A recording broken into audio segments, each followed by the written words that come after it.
नमस्कार मित्रों, मैं Truvina Yadav, assistant professor political science. मेरे इस यूट्यूब चैनल पर आप सभी का स्वागत है। आज के अपने इस लेक्चर में मैं बीए पार्ट फर्स्ट में प्रतिनिधि भारतीय राजनीतिक विचारक का जो हमारा सेकंड पेपर है, उसमें हम नेहरू पढ़ रहे हैं। गांधी पढ़ चुके हैं। नेहरू गांधी जी के राजनीतिक उत्तराधिकारी थे। उनका परिचय और उनके कृतियाँ, उनके कुछ विचार हम देख चुके हैं। आज का जो लेक्चर है, इसमें हम नेहरू का धर्म के प्रति जो दृष्टिकोण था, उनका जो धर्मनिरपेक्ष दृष्टिकोण था, उसको हम विस्तार से पढ़ेंगे। चलिए शुरू करते हैं।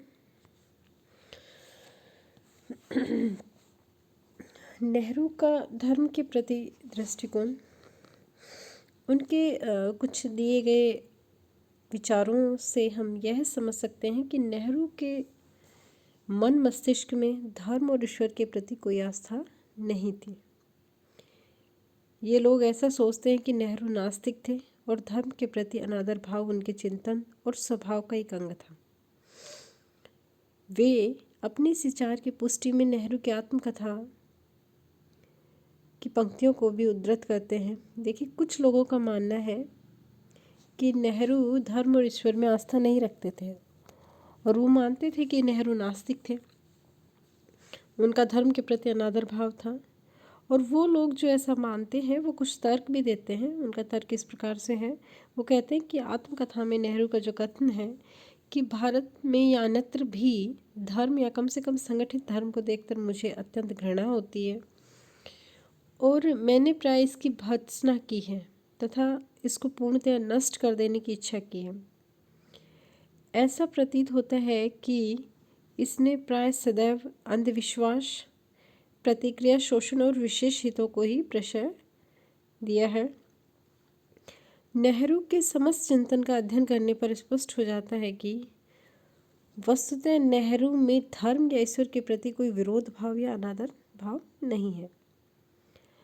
आत्मकथा की जो उपयुक्त पंक्तियाँ मैंने पढ़ के सुनाई हैं आपको, में नेहरू ने धर्म के जो पारंपरिक स्वरूप है, उसका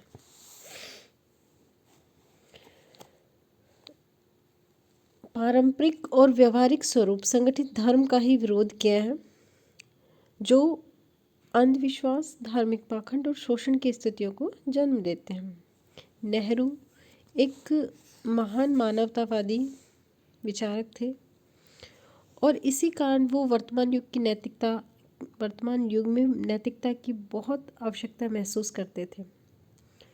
वस्तुतः वे ऐसे ईश्वर की तलाश में थे जो उनके मानवतावादी लक्ष्य के अनुकूल हो। नेहरू मानवतावादी थे। वो संगठित धर्म, जो अंधविश्वासों से, धार्मिक पाखंडों से जकड़ा हुआ है, उसके विरोधी थे और ईश्वर का उन्होंने अनादर भाव नहीं किया, ईश्वर को मानते थे। यद्यपि उन्होंने ईश्वर के अस्तित्व के बारे में समय समय पर संशय प्रकट किया, परंतु उनकी आस्था वोल्टेयर के इस कथन से अवश्य की थी कि ईश्वर नहीं भी है तो भी हमें उसका आविष्कार करना पड़ेगा। परंतु इसके साथ ही साथ वे यह भी कहते थे कि उस पर इतना निर्भर न हुआ जाए कि मनुष्य का आत्मविश्वास ही समाप्त हो जाए और उसकी सृजनात्मक योग्यता एवं सामर्थ्य को कुचला जाए। देखिए, ईश्वर को वो मानते थे, लेकिन वो ये नहीं मानते थे कि हम ईश्वर पर पूर्णतः निर्भर हो जाए और उस पर निर्भर होकर हम अपनी सृजनात्मक योग्यता को ख़त्म कर दें, अपने आत्मविश्वास को ख़त्म कर दें कि ईश्वर ही सब कुछ कर लेगा।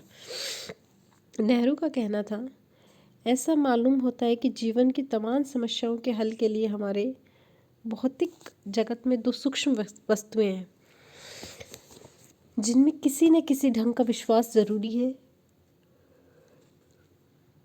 नेहरू का यह भी कहना था कि हम ईश्वर में विश्वास करें या न करें, हमें किसी न किसी चीज़ में तो विश्वास करना ही पड़ेगा। उसे हम सृजनात्मक जिंदगी देने वाली ताकत कह सकते हैं। पदार्थ में अंतर्निहित प्रमुख शक्ति कह सकते हैं, जो पदार्थ का जीवन बढ़ाती है और उसे बदलने या बढ़ने की सामर्थ्य देती है। नेहरू जी ने एक स्थान पर स्पष्ट लिखा है कि हम इसको कोई भी नाम क्यों न दे दें, यह मानना पड़ेगा कि यह एक ऐसी वस्तु है जिसकी सत्ता है, जिसमें असलियत है। उसी तरह जैसे ज़िंदगी मौत के मुकाबले में असलियत है, हालांकि उसका प्रत्यक्ष पता नहीं लगता। हम में से ज़्यादातर उस अदृश्य वेदी पर किसी न किसी ईश्वर की पूजा करते हैं और उसे कोई भेंट चढ़ाते हैं। यह कोई भी आदर्श हो सकता है। नेहरू धर्म और ईश्वर के प्रति सच्चे अर्थों में आस्था रखते थे। सत्य और करुणा के आध्यात्मिक मूल्यों में उनकी गहरी आस्था थी। उनके जीवन में वे समस्त तत्व विद्यमान थे जिन्हें महात्मा गांधी ने धर्म का सार बताया। अंधविश्वासपूर्ण प्रथाएं और रूढ़ियाँ उनके लिए धर्म न थी। जीवन के प्रति उनका समस्त दृष्टिकोण वैज्ञानिक था और उनकी आस्था धर्म के वैज्ञानिक और मानवतावादी स्वरूप में थी।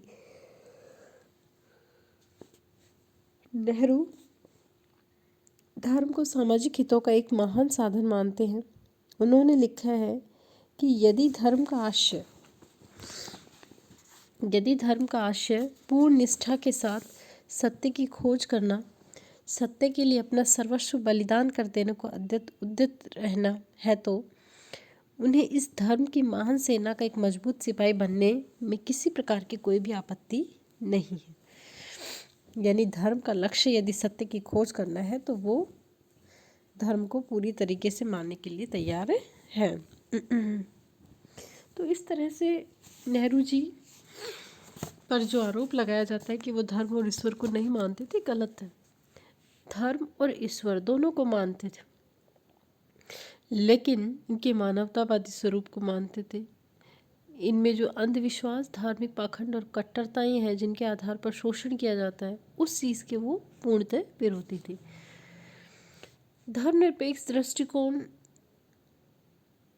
के आधार पर हम कह सकते हैं कि ईश्वर और प्राकृतिक सत्ता में पूर्ण विश्वास रखते हुए नेहरू किसी धर्म विशेष के प्रति समर्पित नहीं थे। वे तो सभी धर्मों के प्रति समान भाव रखते थे, सम्मान भाव रखते थे। सभी धर्मों के सार मानवतावाद के प्रति समर्पित थे। उन्होंने धर्मनिरपेक्षता का अर्थ इन शब्दों में व्यक्त किया है। इसका अर्थ धर्महीनता नहीं है, इसका अर्थ सभी धर्मों के प्रति समान आदर भाव तथा सभी व्यक्तियों के लिए समान अवसर है। चाहे कोई भी व्यक्ति किसी धर्म का अनुयायी क्यों न हो, इसलिए हमें अपने दिमाग में अपनी संस्कृति के इस आवश्यक पहलू को सदा ध्यान रखना चाहिए, जिसका आज के भारत में सबसे अधिक महत्व है। नेहरू को मानव इतिहास तथा भारतीय इतिहास में बड़ा लगाव था। इतिहास के अन्य अध्ययन के आधार पर वे इस निष्कर्ष पर पहुंचे कि फूट और सांप्रदायिकता के विष ने इस देश की संस्कृति और इस देश की जो गौरवशाली परंपराएं हैं उनको भारी नुकसान पहुंचाया है। इसलिए वो धर्मनिरपेक्षता को देश की एकता का आधार मानते थे। उनके अनुसार फूट और सांप्रदायिकता की इन शक्तियों को पराजित करने का मार्ग यही हो सकता है कि हम धार्मिक मतांतरों से ऊपर उठकर सभी धर्मों के प्रति समान आदर भाव रखें। इस प्रकार उनके लिए धर्मनिरपेक्षता जो था वो देश की एकता का मार्ग और मूल आधार था। इसी दृष्टि से उन्होंने धर्मनिरपेक्षता का मार्ग अपनाया और देश के संविधान द्वारा भारत के लिए धर्मनिरपेक्षता के मार्ग को चुना। नेहरू जानते थे कि राजनीतिक एकीकरण कुछ सीमा तक हो चुका है, लेकिन वे इससे आगे बढ़कर समस्त भारतीयों के लिए भावनात्मक एकीकरण की स्थिति प्राप्त करना चाहते थे, क्योंकि जब तक भावनात्मक एकीकरण नहीं होगा तब तक राजनीतिक एकीकरण का कोई महत्व नहीं है। एक ऐसा एकीकरण जिसमें सब मिलकर एक हो सके, एक शक्तिशाली राष्ट्रीय इकाई बन सके। वे जानते थे कि भावनात्मक एकीकरण के लक्ष्य की प्राप्ति विविधताओं को समाप्त करके नहीं, वरन इन विविध लक्षणों को बनाए रखते हुए की जा सकती है। लेकिन वो इस बात की चेतावनी भी थी उनके लिए कि हम जाति, धर्म, संप्रदाय, भाषा और क्षेत्र की विविधताओं का अधिक महत्व ना दें, और हमें इस बात के लिए हमेशा सजग रहना चाहिए कि हम छोटी छोटी जो हमारी कलह हैं, हमारी लड़ाइयाँ हैं, उनमें उलझकर अपने आप को न खो दें, अपने राष्ट्र को कमज़ोर न करें, इसलिए उन्होंने धर्मनिरपेक्षता को राष्ट्र का आधार बताया, देश की एकता का आधार बताया और देश को जो है वो धार्मिक एकीकरण नहीं, भावनात्मक एकीकरण की उन्होंने अपील की। धर्मनिरपेक्षता के संबंध में यदि हम नेहरू के विचार देखें तो उसके आधार पर हम कुछ विशेष बिंदु देख सकते हैं। पहला है, नेहरू धर्मनिरपेक्षता का वैज्ञानिक और आधुनिकतावादी धारणा में विश्वास करते थे। धर्मनिरपेक्षता समस्त विश्व के लिए उचित मार्ग है तथा भारत के लिए तो धर्मनिरपेक्षता का विकल्प हो ही नहीं सकता। भारत जैसे विविधतापूर्ण देश की एकता को बनाए रखने का सर्वोत्तम जो मार्ग है वो धर्मनिरपेक्षता ही हो सकता है नेहरू के अनुसार। दूसरा, वो कहते हैं कि राज्य को धर्म के आधार पर अपने नागरिकों में किसी भी प्रकार का कोई भेदभाव नहीं करना चाहिए, यानी राज्य का अपना कोई धर्म नहीं होना चाहिए। तीसरा, व्यक्ति को अपने अंतःकरण और विश्वास की स्वतंत्रता का पालन करते हुए अन्य जो धर्म है उनके प्रति और उनके विश्वासों के प्रति सहिष्णुता और सौहार्द का भाव बनाए रखना चाहिए। अगला है, राज्य केवल सामाजिक हित, समाज सुधार, शिष्टाचार, स्वास्थ्य और सार्वजनिक व्यवस्था के उद्देश्य से ही व्यक्ति के धार्मिक जीवन और उसके कार्यों में हस्तक्षेप करे। राज्य को व्यक्ति के धार्मिक जीवन में मनमाना हस्तक्षेप करने का कोई अधिकार नहीं होना चाहिए, यानी समाज सुधार या सार्वजनिक व्यवस्था के उद्देश्य से ही व्यक्ति के धार्मिक जीवन में हस्तक्षेप करें, अन्य मनमाना हस्तक्षेप उनके जीवन में न करें। अगला है, धार्मिक कट्टरता का निषेध करता है धर्मनिरपेक्षता। नेहरू के अनुसार धार्मिक विश्वासों के रूप में प्रचलित ऐसी रूढ़ियाँ जो समानता, न्याय, मानवीय गरिमा और बंधुता के आदर्श से असंगत हों, धर्मनिरपेक्षता उन्हें अस्वीकार करने के लिए तत्परता पर बल देती है। यानी नेहरू ने धार्मिक अंधविश्वासों पर जो समानता, न्याय, मानवीय गरिमा का उल्लंघन करते हैं, ऐसी धार्मिक कट्टरता का उन्होंने क्या किया है, निषेध किया है। नेक्स्ट, सामाजिक जीवन में सांप्रदायिक सद्भाव को सुनिश्चित किया जाना चाहिए जिससे विभिन्न धर्मों के अनुयायी सद्भाव के साथ रहते हुए राष्ट्रीय जीवन में समान रूप से योगदान दे सकें। नेक्स्ट है, धर्मनिरपेक्षता को सामाजिक जीवन के अन्य क्षेत्रों में भी अपनाया जाना चाहिए। नेहरू के अनुसार धर्मनिरपेक्ष दृष्टिकोण को सामाजिक जीवन के अन्य क्षेत्रों में भी अपनाया जाना चाहिए। जीवन के सभी क्षेत्रों में दृष्टिकोण धार्मिक मान्यताओं के आधार पर नहीं वरन विवेक सम्मत, वैज्ञानिक और मानवीय आधार पर निर्धारित किया जाना चाहिए। समस्त नागरिकों के लिए समान नागरिक संहिता को अपनाया जाना चाहिए तथा धार्मिक विश्वासों को इसके मार्ग में बाधक नहीं बनने दिया जाना चाहिए। तो ये उनका जो धर्मनिरपेक्ष दृष्टिकोण था उसके आधार पर कुछ महत्वपूर्ण तथ्य थे, महत्वपूर्ण बातें थी। अब ये सब पढ़ने के बाद हम निष्कर्ष पर पहुंच सकते हैं कि नेहरू का धर्म के प्रति कोई अविश्वास का भाव या असम्मान का भाव नहीं था, अनादर का भाव नहीं था। नेहरू धर्म के प्रति सम्मानित भाव रखते थे, उस देश की एकता का आधार मानते थे, लेकिन धर्म का जो कट्टरवादी स्वरूप है, धर्म के जो अंधविश्वास हैं, उनके वो विरोधी थे। वो धर्मनिरपेक्षता को न केवल राजनीतिक जीवन वरन सामाजिक जीवन में भी लागू करने के पक्षधर थे और उनका मानना था कि धर्मनिरपेक्षता देश के भावनात्मक एकीकरण का आधार बन सकता है।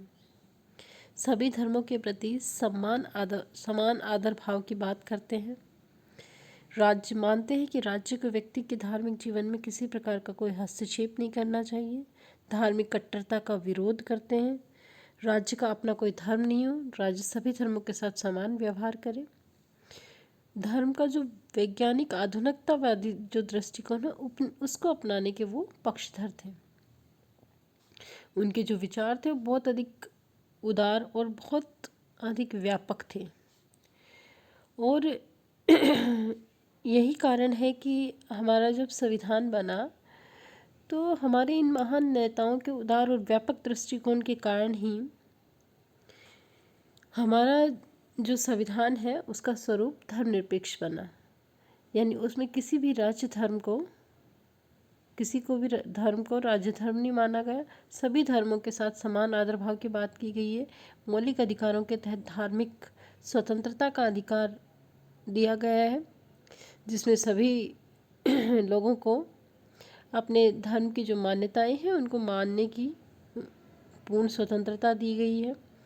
यानी किसी प्रकार का कोई धार्मिक दबाव या धार्मिक आधार पर कट्टरता को स्वीकार नहीं किया गया है।